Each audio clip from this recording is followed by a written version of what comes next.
Olá, meus irmãos, estamos aqui novamente através do canal da nossa igreja, o canal da Igreja Presbiteriana Central de Palmas, para abençoar a sua vida.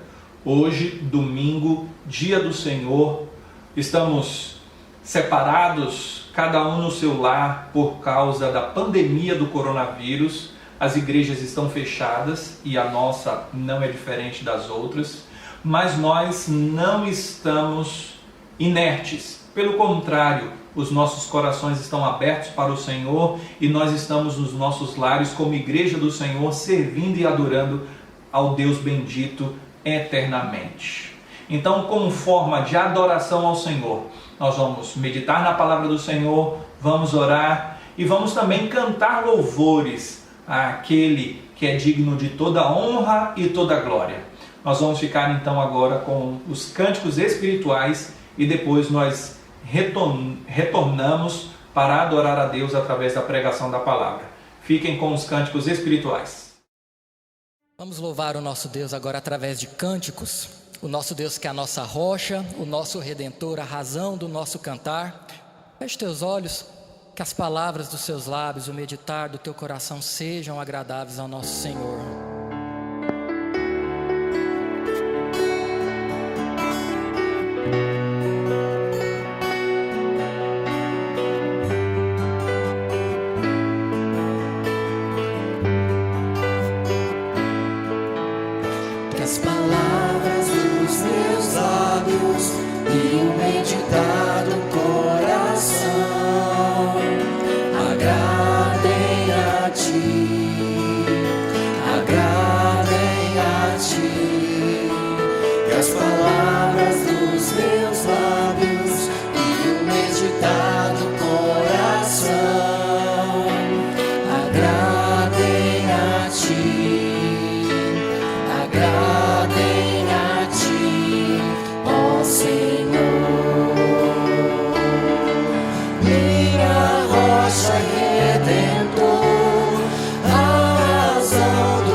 Sempre hei de te servir, agradável aos teus olhos quero ser,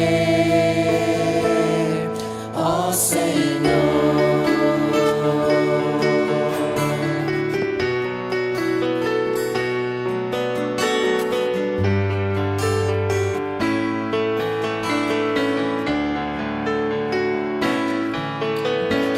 Palavras dos meus lábios e o meditar do coração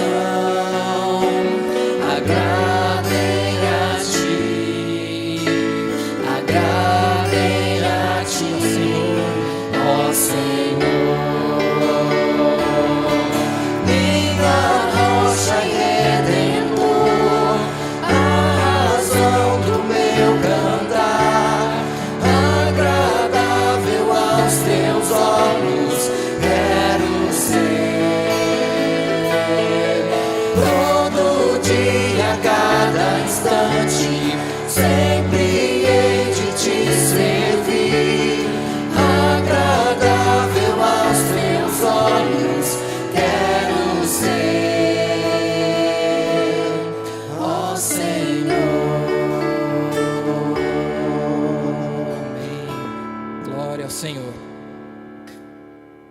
Graças a Deus que nós servimos um Deus que não afasta de nós o seu perdão, a sua graça e a sua misericórdia, e não aparta o seu perdão de pessoas, de servos dele, humildes, que confessam ao nosso Deus as suas fraquezas, os seus temores, e vamos fazer isso através deste cântico.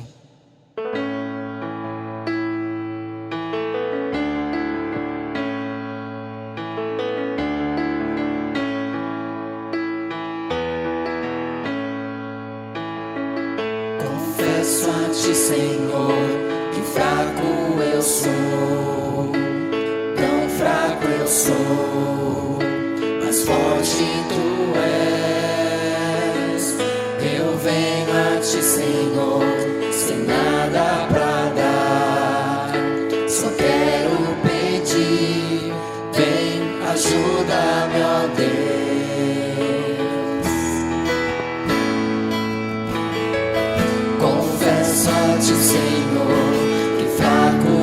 sou, tão fraco eu sou, mas forte tu és.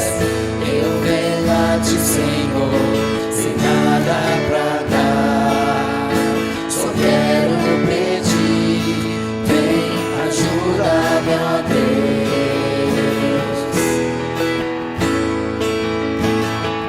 Com coração quebrantado e humilde, não rejeita, Senhor.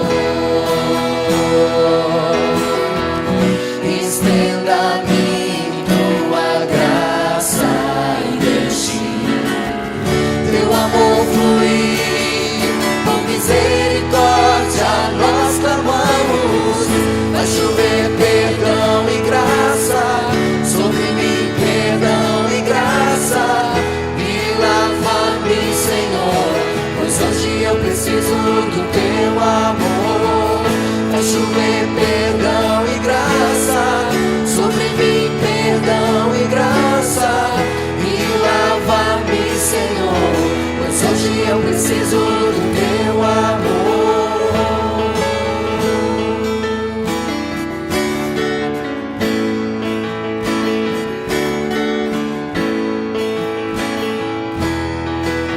Coração quebrantado, Um coração quebrantado e humilde, não rejeita, Senhor. Estenda a mim tua graça e deixe teu amor fluir. Com misericórdia nós clamamos, vai chover perdão e graça sobre mim, perdão e graça, e lava-me, Senhor, pois hoje eu preciso do teu amor. Vai chover perdão e graça sobre mim, perdão e graça, e lava-me, Senhor, pois hoje eu preciso do teu amor. Vai chover perdão e graça sobre mim, perdão e graça, e lava-me, Senhor, pois hoje eu preciso do teu amor. amém. Precisamos deste amor que supera todas as dificuldades. Nós podemos louvar, nós podemos estar tranquilos, porque conforme nós vamos cantar agora, o Senhor nos ajuda contra o inimigo. Hoje o inimigo do nosso país, do nosso planeta, talvez o maior inimigo possa estar sendo um vírus, mas nós precisamos confiar no nosso Deus, que é grande. O que cabe a nós como servos do Senhor, louvar e bendizer o nome dEle.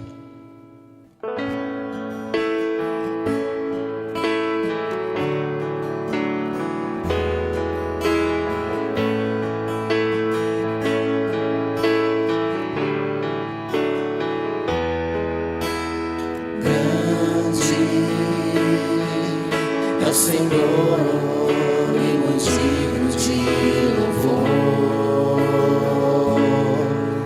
na cidade do nosso Deus, seu santo monte. Alegria de toda a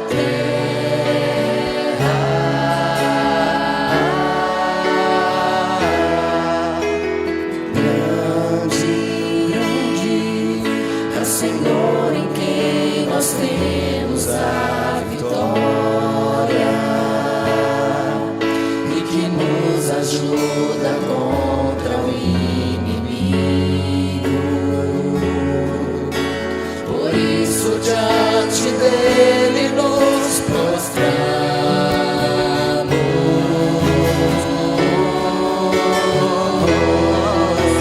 Queremos o teu nome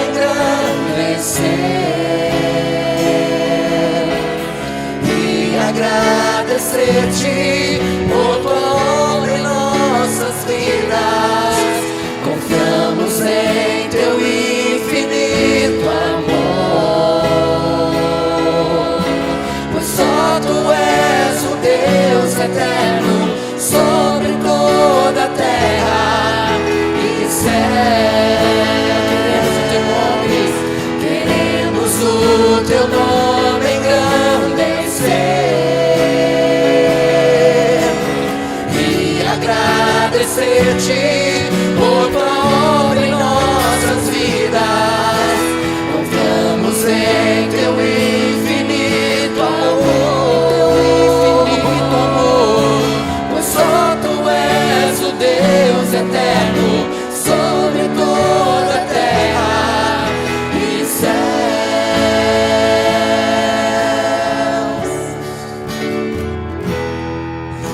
E céus.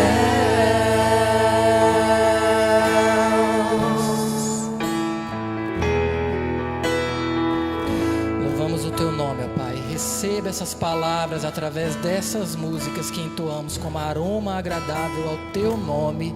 Louvado seja sempre o Senhor, em nome de Jesus. Amém.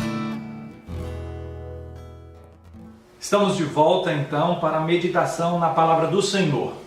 E portanto, gostaria de convidar você para abrir no texto da palavra do Senhor que se encontra no Evangelho de João, capítulo de número 12, a partir do versículo de número 20, indo até o versículo de número 36. Diz assim: Ora, entre os que subiram para adorar durante a festa, havia alguns gregos.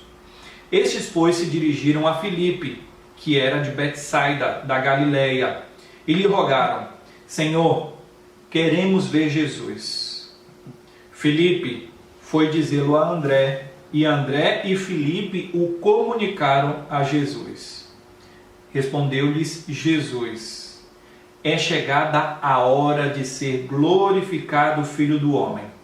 Em verdade vos digo, se o grão de trigo caindo na terra não ficar só, não morrer, fica ele só, mas se morrer, produz muito fruto. Quem ama a sua vida perde-a, mas aquele que odeia a sua vida neste mundo preservá-la-á para a vida eterna. Se alguém me serve, siga-me, e onde eu estou, ali estará também o meu servo, e se alguém me servir, o Pai o honrará. Agora está angustiada a minha alma, e que direi eu? Pai, salva-me desta hora. Mas precisamente com este propósito vim para esta hora. Pai, glorifica o teu nome.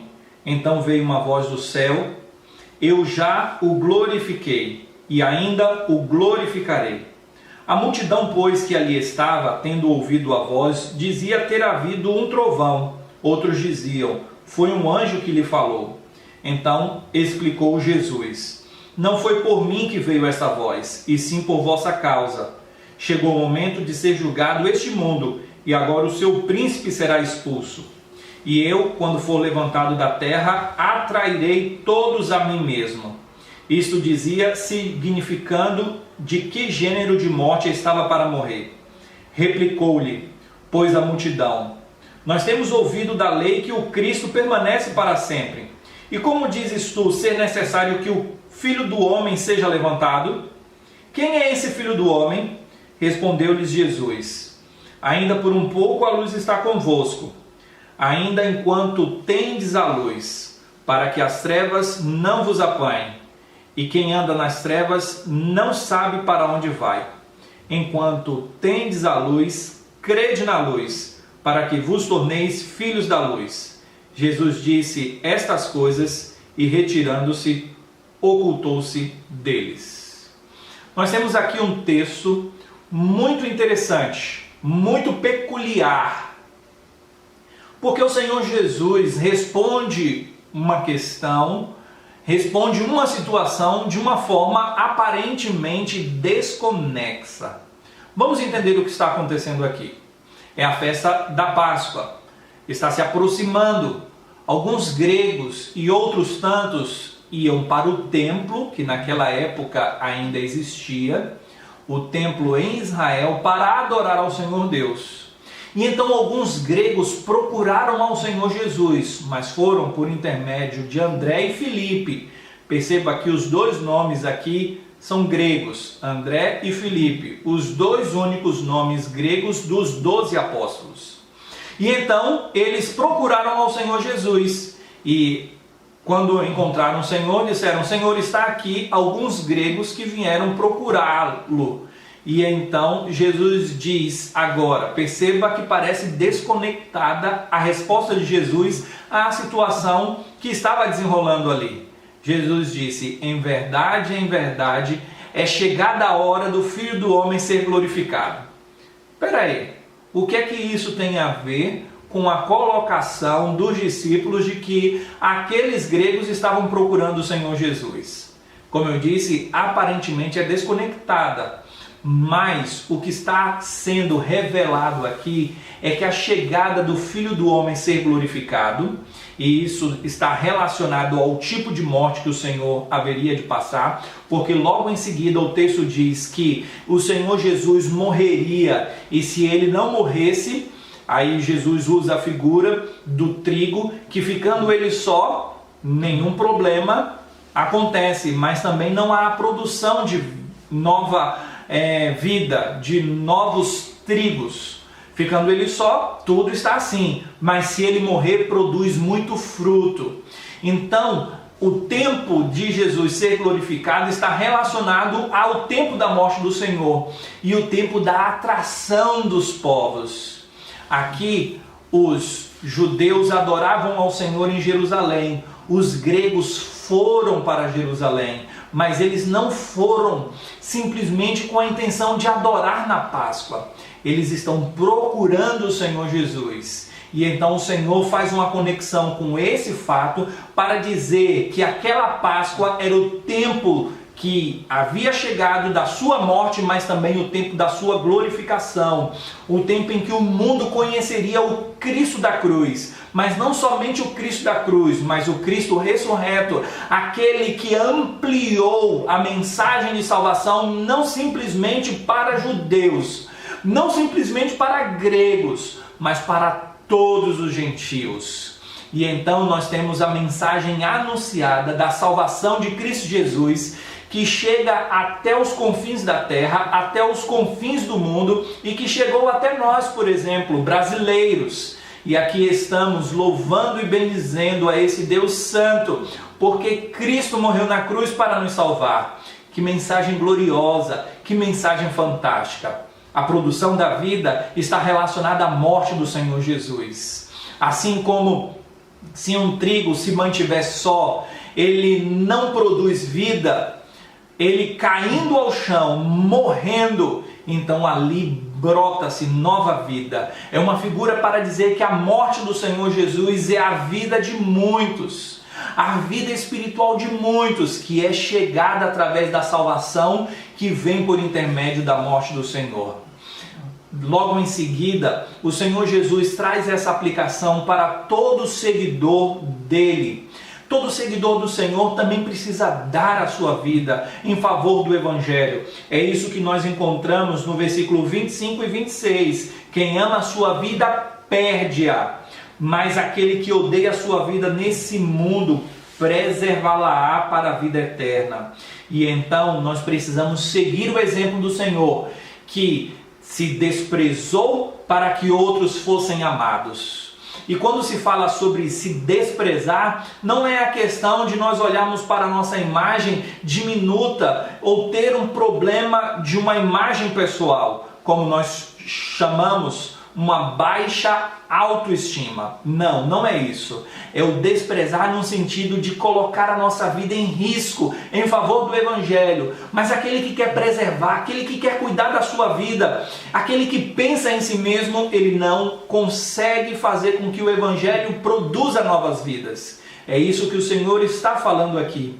E o próprio Senhor Jesus vai dizer que era algo que estava acontecendo com ele. Ele poderia preservar a própria vida dele, quando ele diz no versículo 27, agora está angustiada a minha alma. A morte do Senhor, a chegada da cruz, implicava em tristeza para o Senhor, porque na carne, na humanidade do Senhor, haveria sofrimento, haveria renúncia, perda, dor, angústia.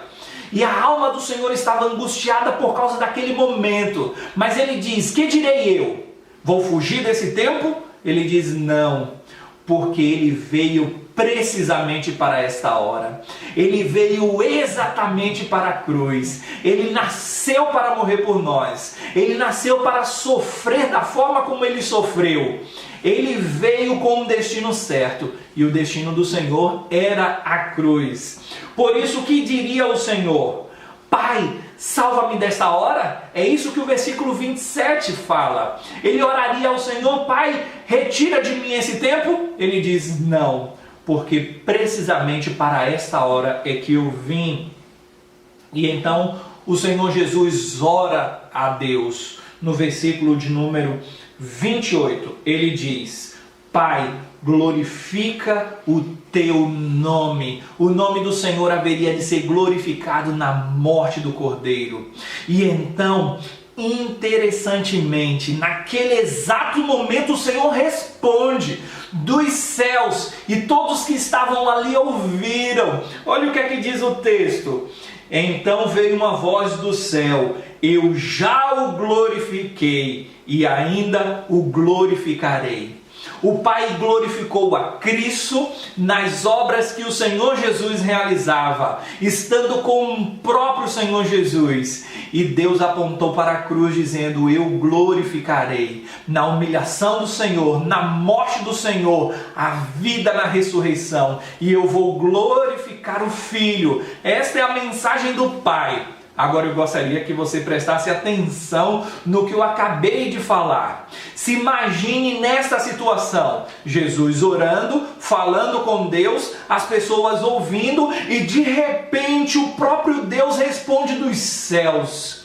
E o texto diz que muitos ficaram a falar: será que isso foi um trovão? E outros disseram: foi um anjo. Mas ali foi o testemunho fiel, vivo e verdadeiro, audível, de que Cristo era realmente quem ele falava, o Messias que veio para nos salvar, a luz do mundo, como o texto nos mostra.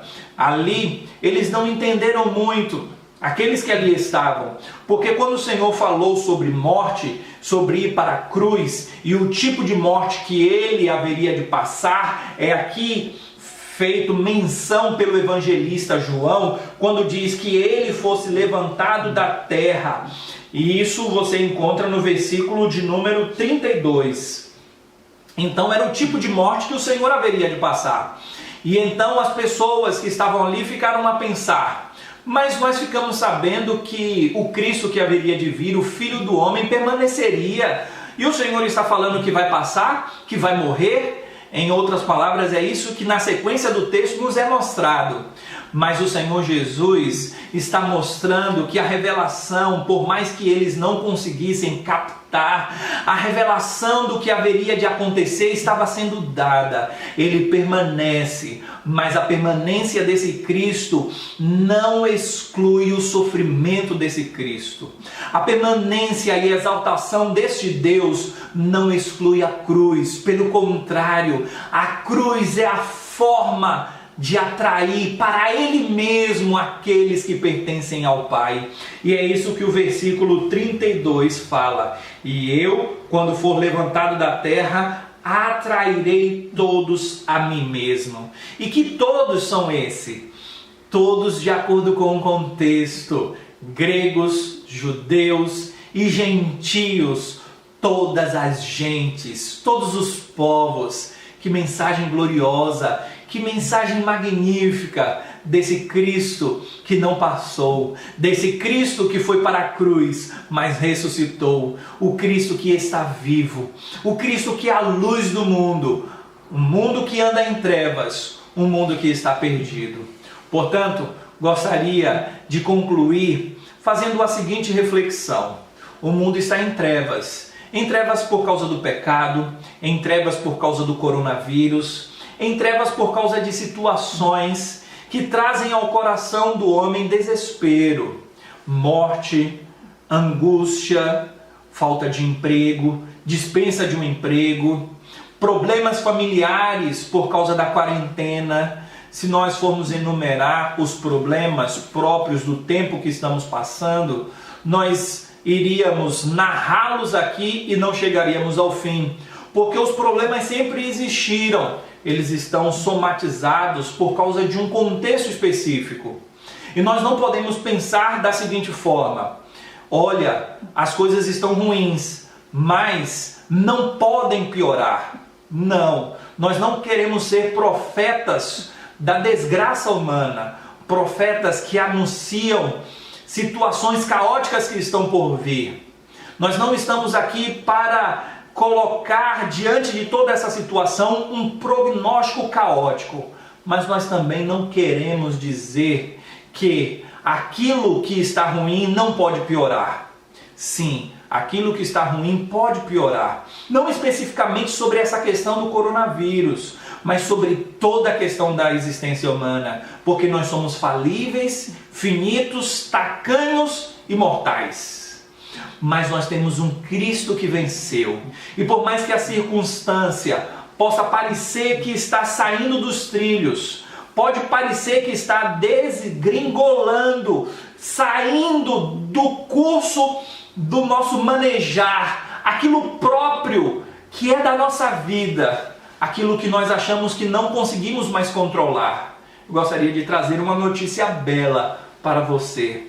O Cristo que foi levantado na cruz ressurgiu e governa as terras, céus e mar. Ele governa assim todas as coisas. Ele governa a minha vida, Ele governa a sua vida. Esse é o Cristo das Escrituras, que não está morto, mas que está vivo. Portanto, não se desespere com a questão do coronavírus ou com qualquer outra questão, porque esse Cristo que nos atrai para Ele mesmo, Ele nos guarda debaixo da sua potente mão. Ele nos protege, assim como a galinha protege os seus filhos seus filhotes debaixo das suas asas. Assim é o Cristo das Escrituras, que cuida muito bem dos seus. Portanto, quando o Senhor Jesus orou, Pai, glorifica o teu nome. E então, ali, a voz dos céus disse que o Senhor Deus, o próprio Senhor Deus, já havia glorificado o Filho e que ainda haveria de glorificar. O Senhor Jesus logo em seguida diz que aquele testemunho não foi para Ele, mas foi para que todos que estivessem ali soubessem quem era o Cristo. Portanto, essa palavra é para que todos saibam que Jesus é o Cristo das Escrituras, o Cristo ressurreto, o Deus que venceu. Portanto, nós estamos aqui para adorá-lo, para glorificá-lo, para exaltá-lo. Lhe convido a adorar e a exaltar esse Cristo comigo, o Cristo das Escrituras, o Cristo que venceu, o Cristo que nos atraiu para Ele mesmo. Portanto, vamos louvar a esse Deus, ao Cordeiro que venceu, vamos segui-lo, vamos enaltecê-lo. Oremos e falemos com o Deus das Escrituras, o Deus e Pai do nosso Senhor Jesus Cristo. Oremos. Eterno Deus e gracioso Pai, louvamos e bendizemos o nome santo do Senhor. O teu povo reunido, não no mesmo local, mas congregado debaixo das asas do Senhor, do cuidado do Senhor, adora o nome santo do Senhor. Que verdadeiramente o Senhor cuide do povo do Senhor nesse tempo. Eu sei que o Senhor cuidará, mas eu oro para que a nossa fé seja alicerçada nessa verdade, para que sejamos confirmados através do Evangelho de que o Senhor cuida muito bem de nós. Foi testemunho para todos que estavam ali, ouvir o que o Senhor disse. É testemunho para nós afirmarmos que o Senhor é o nosso pastor, o Deus que cuida muito bem de nós. Portanto, Senhor Deus, nos abençoe nesse tempo e que a adoração que é devida ao Senhor seja algo que aconteça nos lares, através da Igreja Presbiteriana Central de Palmas, e não só através desses membros, mas através de todo o corpo do Senhor, de todos os membros, de toda a Igreja do Senhor espalhada sobre a face da terra. Oramos para que o Senhor venha para resgatar a Igreja do Senhor, aquela a que o Senhor mesmo salvou com o precioso sangue do Senhor. Portanto, ó Deus, seja adorado e glorificado através das nossas vidas. É assim que nós oramos em nome de Jesus. Amém. Muito bem, irmãos, chegamos ao fim aqui do nosso momento de comunhão através dos meios digitais da Igreja Presbiteriana Central de Palmas. e que você possa ser enriquecido através do nosso canal, através da produção de multimídia da nossa igreja, e que na semana que vem nós possamos estar juntos novamente, mesmo que seja virtualmente, para louvor e glória do nome do Senhor. Deus abençoe a todos e até semana que vem, se assim o Senhor nos permitir. Grande abraço.